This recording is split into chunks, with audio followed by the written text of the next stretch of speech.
Hello, guys. I thought I'd just chuck something together because I think someone might find it helpful because it took me a while to figure out how to kind of practice sim racing. I mean, on the real racetrack, you get your practice times. You might be 10, 15 minutes, 20 minutes, and you do what you can in that time. And you don't really, it's not really enough time to kind of, if you've never visited a track before, it's hard to kind of get your head around it in that space of time. But the joys of sim racing is that we can just smash out as much as we want. We could sit there for 24 hours a day if we really wanted to. And so it's a bit of a joy that you can kind of just start getting your times down a little bit more, a little bit more, a little bit more. So I did just put together a video that might help someone. Don't profess to be an expert, but this is how I do it, and I find it works for me. So we're at Laguna Seca, as you can clearly see, and first off, if I don't know the track, I will drive round it slowly. Obviously this is sped up to twice the speed, otherwise we will literally be here till Christmas. So what am I looking for? You're looking for possible braking points that you believe possibly will work.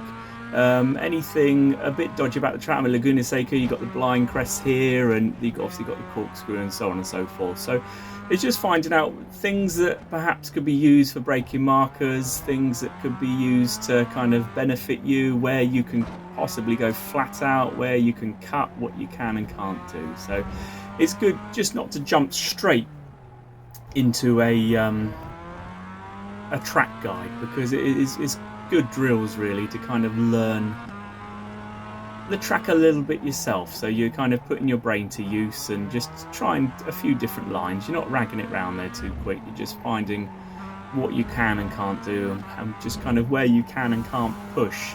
So I might do that for I don't know, maybe 20 minutes, 30 minutes, half hour, just to get a feel for the track. Basically, when I'm training, I'm lucky enough to kind of get an hour in the evening. Well, I say lucky, if I'm lucky, I can get an hour in the evening. So at the moment, I'm using iRacing. All this will be perfectly fine on anything else, ACCAC, rFactor, whatever you're using. So it'll all work exactly the same. But for the moment on iRacing, it is working for me. But so yeah, iRacing obviously runs from Tuesdays to Tuesdays. So I tend to try and race on a Saturday, and so from the kind of Tuesday, Wednesday, Thursday, Friday of that week, I will practice, and hopefully I'll get an hour in each night, and I do as you're going to see now, so, and just kind of push it on and push it on. So yeah, just get to know the track first, get a feel for it, and then you'll be possibly looking at a track guide. So we'll push on to that in a sec, and there's so many different track guides out there for various different things, but obviously for this one you'll be looking for MX-5 Global Mazda with a kind of a standard setup. So for this one, for instance, I used Dave Cam. So as you can see, jump on YouTube. There he is. I typed in Dave Cam Laguna Seca MX-5. And apparently I can meet single foreign women as well, which is handy. Hopefully that's not from my search history. The wife will be a bit funny, but here we are. Yeah, I mean, everyone's saying, oh, great. I find perfectly fine. I feel as though I can match roughly on a hot lap, once I've had a bit of practice, his times, give or take a few hundredths of a second. So yeah, you've gone and looked at your track guide. I have a little notebook. I just jot down what gear for what corners and so on and so forth. I've got it all here, so I got a little notebook and I just jot down bits and pieces just to remind me. So you've looked at your track guide, and I'm not saying do all this in one evening. You're not going to do all this in one evening, but spread over the week. And so you go and try out what you've done and see if you can shave a bit of time off, and perhaps even see where you could possibly drop a gear there or up a gear there, or take the corner a bit faster than what they said, or brake later, brake sooner. So the track guide is that. It's just a guide, and you can make it work for you. And there's other track guides out there where someone's done it in a 132 or a 1. Great, then see what they're doing different. But the big thing that's helped me is, don't run away, is kind of data analysis. Gary61 here, I'm sure it only works on iRacing, but there's different ones for different sims. But this one, it go on for a wee bit now just to explain it all, but it basically logs everything you do on iRacing. So there we are. We've just done the Laguna Seca. It's got everything that I've done on Laguna Seca ever, how it's all worked out, blah, blah, blah, blah, blah. I got one of my laps there, 138, blah, blah, blah. Okay, so what you do is scrolling down. It's not rocket science. There's my fastest lap. Let's have a look at that. Let's see what I've done. You've got all these squiggly lines up and down, and you can run it around the track to find out where you are. So just orientate yourself with the track, kind of the start finish, and then you kind of get an idea of where you are on the track. Okay, that's pretty straightforward, and you get all your different speed, throttle, brake, gear, steering wheel, and you can zoom in and it shows you your lines as well, so which we'll come to in a sec when we put it up against somebody else and you can see what line they're taking. So jumping on, nice and straightforward. Let's find someone. You want to be finding someone that's perhaps a second quicker than your fastest lap. You're jumping a bit if you're going 3 or 4 seconds, but look at that lunatic in number 1. He's like 3 seconds quicker. You might as well be on a bicycle, haven't you? So we'll go with Ade there. He's looking all right. He's obviously 1.6 seconds quicker than me. So what's he doing different? So there's your first line, and he's sweeping right across. You can see straight away that I'm coming too far across there, and he's keeping it much tighter. And so you can see there as well. So you're just looking for these differences. What's he doing different to me? So we're up there with the speed, and see the speed in the first corner already is carrying, what's that, 8 kilometers, 9 kilometers an hour faster through there. So that means I perhaps can take that corner faster than I were. And again there, as you can see, he's a lot faster through there than I was. So when I come back to it again and practice in a minute, I can think, well, okay, he's doing that a little bit quicker, so maybe the car can do a little bit more. Here we've got the throttle. I'm in the red, he's in the blue. Okay, so you're thinking, well, look for the anomalies. So you're looking, thinking, well, it's roughly the same. It's not too much in it as you're going along. It kind of all matches there or thereabouts, tiny little bits there. But then you get to certain points, you're thinking, okay, well, he's putting the throttle in going around that corner. So he's just tapping the throttle a little bit just to turn the car in a bit more. So you say, oh, okay, well, that's interesting. So then you've got your brakes there. And so he is braking earlier at some points, and then you've got little bits there where he's braking just to turn the car in, and I'm not. So maybe that's where we can gain that little bit of speed. So maybe I'll just dab the brakes there on this corner or on that chicane. The rest of it roughly in the ballpark. Interesting one here is gears. So we're seeing what he's doing there. So Ade's coming in there, nothing stand out. But then look, we've got me going around there in first. So that's the corkscrew there, I think. So I'm going around it in first. He's going around in second. So, and then you look up and you see also that the speed he's carrying around there is faster. So okay, then we'll go through that in second gear. And then I always look at the fastest one you can find. Not that you're aiming for it because you don't want to beat yourself up, but you then really want to see, well, what's he doing? What's he doing that's so much better than me? So again, you see there, he's carrying a lot more speed through than I am.